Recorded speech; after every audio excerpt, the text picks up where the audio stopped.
করবো।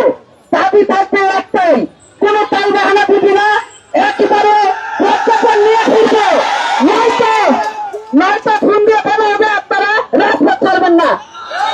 কোন টাল বাহানা চলবে না, অমুক দিন তমুক দিন অনিয়ম, এগুলো আমরা মানবো না। ঠিক আছে, আপনারা এখানে থাকেন, আপনাদের সাথে আমরা যোগাযোগ করবো ইনশাল্লাহ।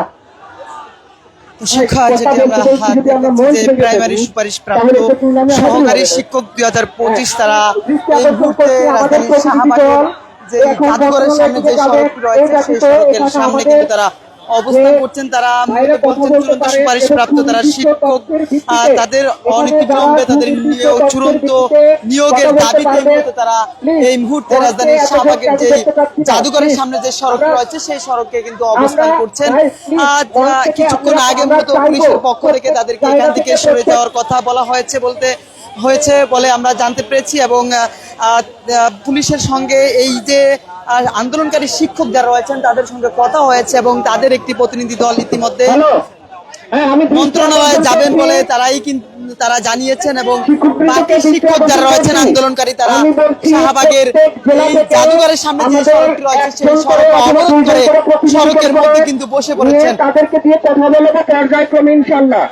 আমরা এখানে প্রত্যেককেই, আমরা কেউ কাউকে গতি পাবো আর আমরা আপুদেরকে ডেকে নেব।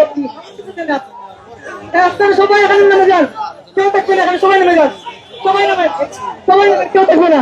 নানান প্লেকার্ড হাতে আমরা দেখতে পাচ্ছি শিক্ষকরা কিন্তু রাজধানীর এই শাহবাগের যে সড়ক অর্থাৎ জাদুঘরের সামনে যে সড়কটি রয়েছে সেই সড়কে অবস্থান করছেন। বেশ কিছু শিক্ষক কিন্তু রয়েছে।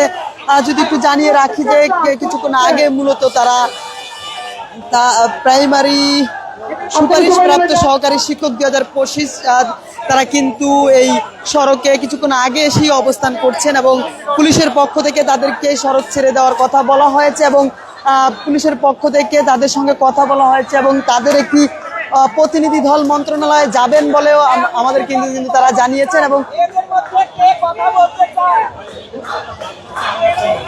প্রাথমিক সহকারী শিক্ষক নিয়োগ 2025 চূড়ান্ত সুপারিশ প্রাপ্ত শিক্ষক যারা রয়েছেন তারাই মূলত নিয়োগের দাবিতে এই মুহূর্তে রাজধানীর শাহবাগ জাদুঘরের সামনের সড়কে অবস্থান করছেন এবং তারা স্লোগান তুলছেন। আমরা কয়েকজন শিক্ষকের সঙ্গে কথা বলেছি, তারা বলছিলেন যে তাদের যেই দাবি, নিয়োগের যে দাবি সেই দাবি বাস্তবায়ন না হলে তারা লাগাতার অবস্থান কর্মসূচি পালন করবেন, অর্থাৎ তাদের যেই দাবি সেই দাবি বাস্তবায়নের ক্ষেত্রে তাদের যা যা করণীয় সেই সমস্ত পদক্ষেপগুলো তারা গ্রহণ করবেন, এমনটাই কিন্তু তাদের পক্ষ থেকে জানিয়েছেন।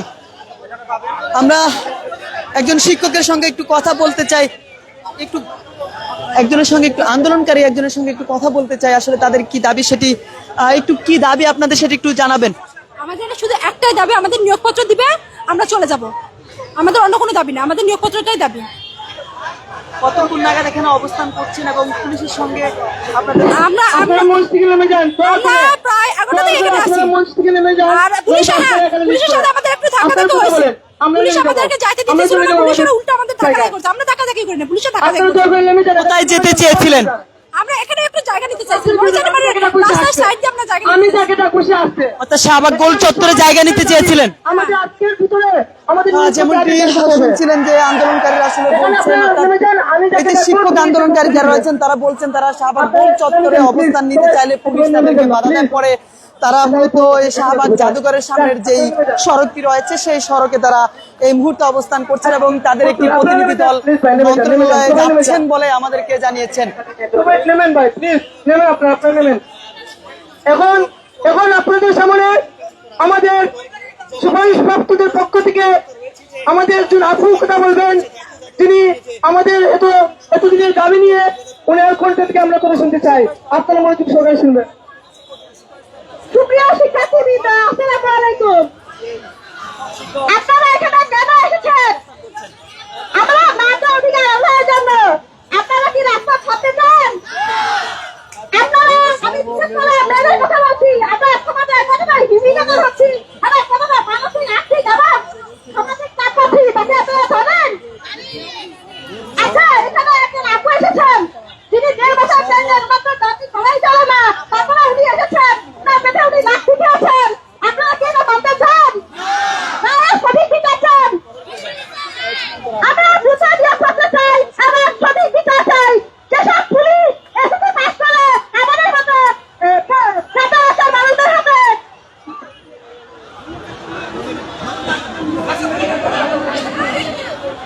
আমরা কি দ্রুত নিয়োগ চাই?